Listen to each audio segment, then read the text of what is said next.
بسم اللہ الرحمن الرحیم۔ السلام علیکم دوستو، امید کرتے ہیں کہ آپ خیر و عافیت سے ہوں گے۔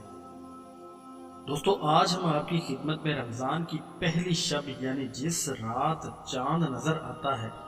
اور صبح کے وقت پہلی سحری ہوتی ہے، اس رات کا ایک مجرب وظیفہ لے کر حاضر ہوئے ہیں کہ جسے آپ نے ایک بار کر لیا تو انشاءاللہ سارا سال رزق کی تنگی آپ کے دروازے سے داخل نہیں ہونے لگی۔ رزق اتنا آئے گا کہ آپ دوسروں کو بھی دینے کے قابل ہو جائیں گے، تنگ دستی ہمیشہ کے لیے ختم ہو جائے گی،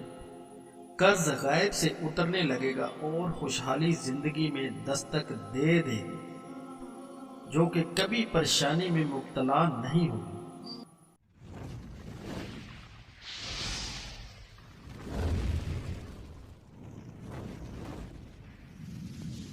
تو دوستو، کرنا کچھ اس طرح سے ہے کہ آپ نے بعد از نماز مغرب اول و آخر تین مرتبہ درود ابراہیمی کے 21 مرتبہ سورہ قدر پڑھنی ہے، اور صرف اس کے بعد 3 مرتبہ سورہ فتح پڑھنی ہے، اور اللہ کے حضور زندگی میں کشادگی کی دعا کرنی ہے، اور اس کے ساتھ ساتھ رزق میں برکت اور خوشحالی کے لیے آپ نے دعا کرنی ہے۔ تو انشاءاللہ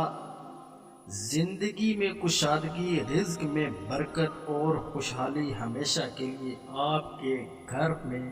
ڈیرے جما لے گی، اور تنگ دستی ہمیشہ کے لیے فرار ہو جائے گی۔